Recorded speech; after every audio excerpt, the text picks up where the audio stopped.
What it do, what it do, what it do, what it do, what it do.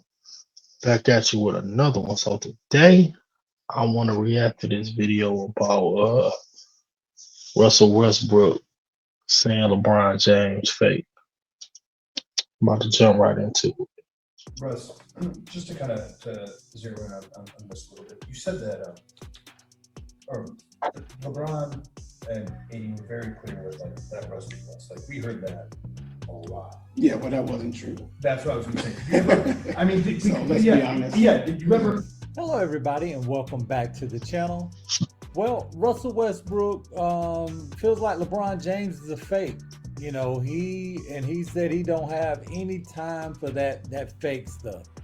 Now, it was alleged that whenever Russell Westbrook was with the Lakers, LeBron was publicly, really promoting Russ. As far as Russ, we need Russ to be Russ. We don't need Russ to change for anybody. That's why we got him. But the truth is, Russ said that was all just lip service. Russ, just to kind of to zero in on this a little bit, you said that or LeBron and AD were very clear with that Russ was Russ. Like we heard that a lot. Yeah, well, that wasn't true. That's what I was going to say. Did you ever, I mean, So let's yeah, be honest. Yeah, do you ever feel like yourself this season on the court?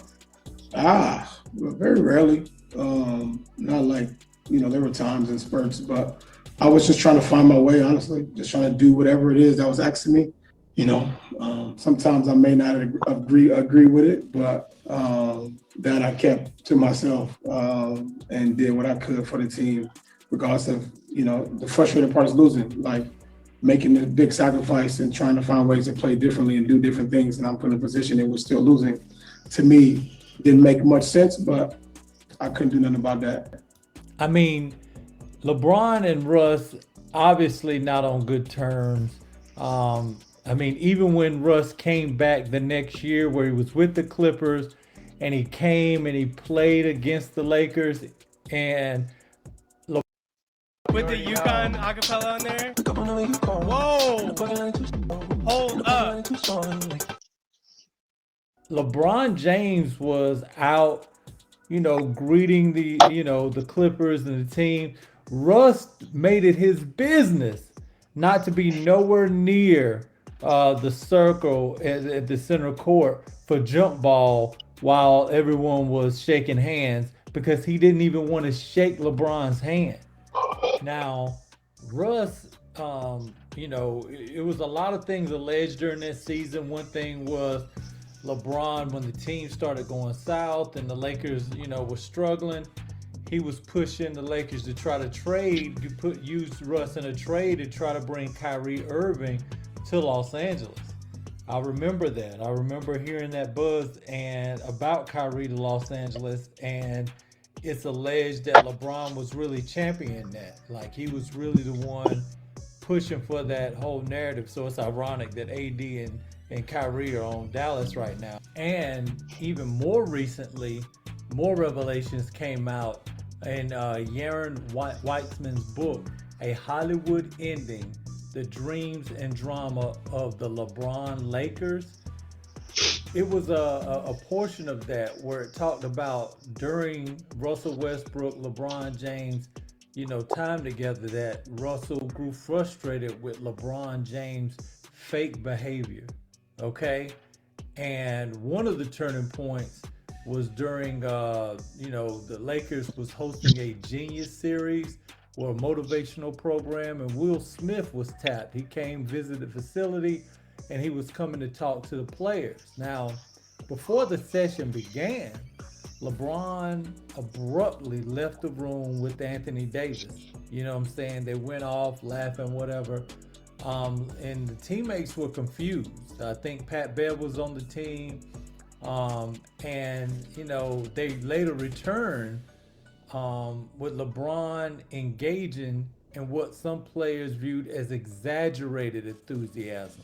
Like when Will actually did show up and he was there. You know what I'm saying? Like he was going far beyond the time the time frame. They were only supposed to be a 30-minute session, ended up turning into an hour, and it was LeBron, asking all these questions. And according to Weissman's book, Westbrook was seated in the back and looked very annoyed. You know what I'm saying? Every time LeBron would speak, he was like roll his eyes or whatever.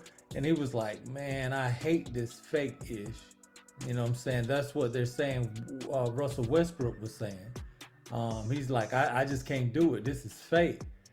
And he saw, this instance and other little public actions, like LeBron was, different around you when the camera's on, or what he'd say about you versus what he does in private.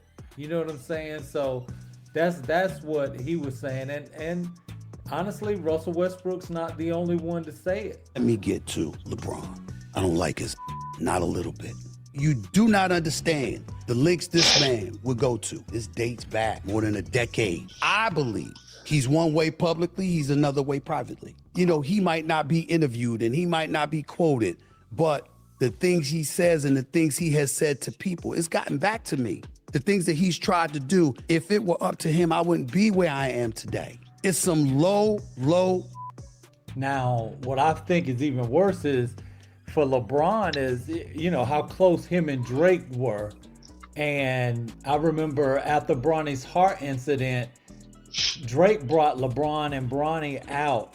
Like, this was kind of one of Bronny's first public appearances after that emergency heart situation where he actually had to be rushed to the hospital.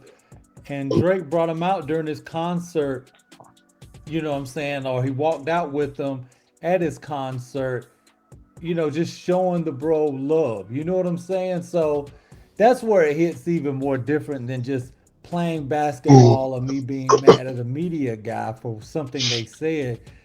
That I find strange. Like, there's not a hot enough song someone can make to make me turn on my family. If I listen to it, I'm listening to it in private. I'm not gonna go out there and promote it.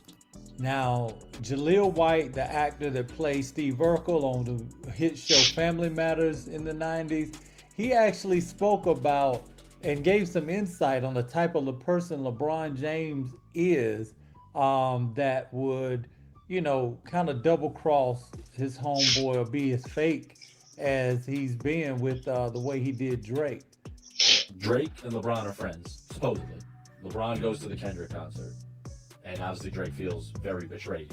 I can't figure out, unless something happened behind the scenes before that, why does he go to that concert knowing everyone's going to be like, unless you're trying to make a point that you don't like your friend anymore. There are some celebrities who are drawn to what's hot. No different than any regular day. It's like, yo, that's hot. That's hot. Yeah. I gotta be near that. I just finished developing the first stock trading tool of its kind, designed to help you dial up or dial down how a. And then there's another celebrity that is drawn to what serves them on a human level. Like, I don't care if that's hot. Does that serve me? Do I belong in that room? How does that serve me? I'm gonna let you extract from that what you want, but it clearly answers your question. I think he was drawn to what was extremely hot. Right. Yeah. At the time. It's almost like you couldn't. You're saying like it was almost like there's a version where you might not have been able to help it. Like, how could I miss this? No. I said there's different celebrities. Yeah. Right. I said there's somebody. I'm a different person. It doesn't make one better than the other. It's just you got to recognize we all have different personalities. And I'm saying, like, there's certain people, I don't care how hot their event is. If I don't jive with what they are, I ain't going in there. Right. All right? Like, it could be the hottest thing going, but if what they stand for is just not what represents me, or we have a conflict of interest, like they mistreated somebody that I know, or just, you know what I'm saying, or then I'm just not gonna go. Yeah, man. Let me know what you guys think. I'm not saying, that LeBron is fake, but there are incidents I can see, how the people that actually interact with people have their own personal type of relationship. Like, there may be somebody right now you cool with that may have always held you down, but they may be fake to somebody else based on what their interactions like. So that's That's totally possible. That's totally possible. Let me know what you guys think, man. Be sure to like, subscribe, hit that notification, and make sure you pull up. And I just feel like prime opportunists. We're gonna go with whatever wave is riding.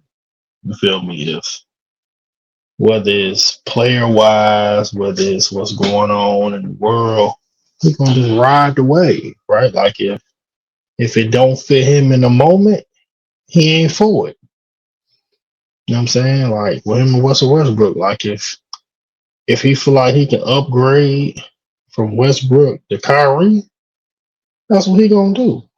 You know what I'm saying? I mean, he left his man's Dwayne Wade in Miami for Kyrie, so why wouldn't he leave Russell Westbrook for Kyrie? You know what I'm saying? It's like whoever he can get to help him to, you know what I'm saying, win, that's what he gonna go with. It ain't no really loyalty, it's just what's in his best interest. So that's how I feel about it.